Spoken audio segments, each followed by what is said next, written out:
மச்சான் மச்சான் மச்சான் மச்சான் சீமா எங்க கிட்ட வச்சுக்கிட்டாக்கா காணாம போயிடும் சாமா. இதெல்லாம் ரொம்ப நக்கலாம். சீமா நாயகியனா அந்த பிராண்ட நான் கிழின்னு கிழிச்சு காட்டுறேன். யாருடைய அம்மா? செபஸ்டின் அம்மா மரியா. அந்த டெஸ்ட் எல்லாம் நீ ஜெயிச்சிருவையா. அண்ணமால் யார் இப்போ? இல்லைங்க, இப்போ இருக்கிறவங்க அவங்க அம்மாவே மரியாங்க. ஒருவேளை இருக்குமோ இருக்குமோ, ஒருவேளை இருக்குமோ இருக்குமோ, ஒருவேளை இருக்குமோ. திருமணம் நடக்குது சர்ச்சில். அவர் ஒரு குழந்தை பிறந்தவொன்னே அந்த குழந்தை தான் வந்து யார்? சீமான்ற செபஸ்டின். அது எப்படா நெஞ்சில கொஞ்சம் கூட ஈரம் இல்லாம இவ்வளவு பெரிய பொய்ய சொல்ற? சீமானோட அப்பா செபஸ்டின் இறந்துட்டார்ல, அதுக்கப்புறம் இன்னொருத்தர் திருமணம் செய்கிறாருல்ல, அதுக்கு பிறந்தவங்க தான் மீதி பசங்க. சீமானுக்கு 2 அப்பா. ஆமாம், வேணாம், சீமானை பற்றி இனிமேல் நான் பேச மாட்டேன். ஃபாரின் நாய்க்கு தான் மாப்ள பிஸ்கட் பொண்ணு. இது லோக்கல் பார்ட்டி. 2 எலும்பு துண்டு வீசி இருந்தா கப்பு நடங்கிருக்கேன். கனத்த இதயத்துடன் நாம் தமிழக கட்சியை விட்டு விலகுவதாக முடிவெடுத்திருக்கிறேன். சோலி முடிச்சு. ஏன் விலகுகிறோம் என்ற ஒரு கேள்வி எழலாம். மிகவும் கொச்சைப்படுத்தும் விதமாக பேசுவதும்,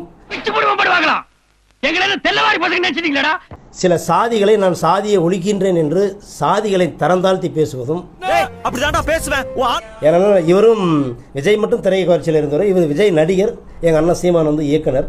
நாங்கள் நடிக்க வைக்கிற இயக்குனர்கிட்டே இருந்துட்டு தான் வர்றோம். அதனால் நடிகரை பார்த்து நாங்கள் கட்சி விட்டு விட வேண்டிய அவசியம் இல்லை.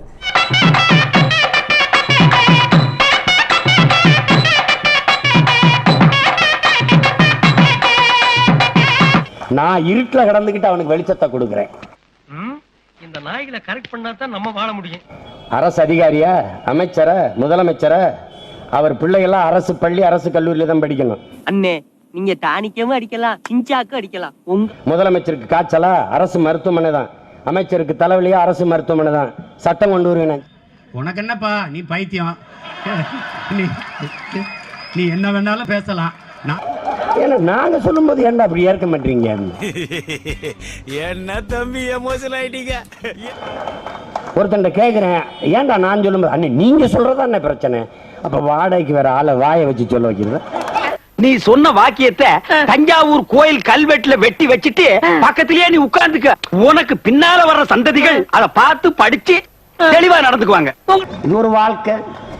இப்ப நாம என்ன பண்றோம்? இதை அங்க ஏத்துறோம், அதை இங்க கொண்டாடுறோம். எப்படி? இதுக்கு பேர் என்ன? தலைகீழ் மாற்றம்.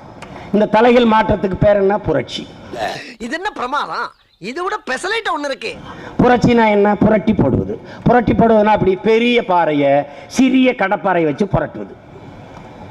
இதுதான் புரட்சி. நீ புதுசா இருக்குனே, புதுசா இருக்கு. வெறுங்காலோட போனோம், இப்ப செரு போட்டு போறோம், புரட்சி.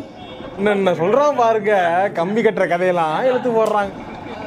கட்ட வண்டியில போனோம், இப்ப கப்பல்லையும் கார்லையும் போறோம், புரட்சி. உனக்கு என்னப்பா, நீ பைத்தியம். இப்படி 4 லட்சக்கணக்கான புரட்சியாளர் நீ கடந்து போற. நீ அவனை மதிக்க வேணாம், குறைஞ்ச வச்ச மிதிக்காமலாவது இரு. மாப்பிள ரொம்ப படிவு, என்னால தாங்கிக்க முடியலையா.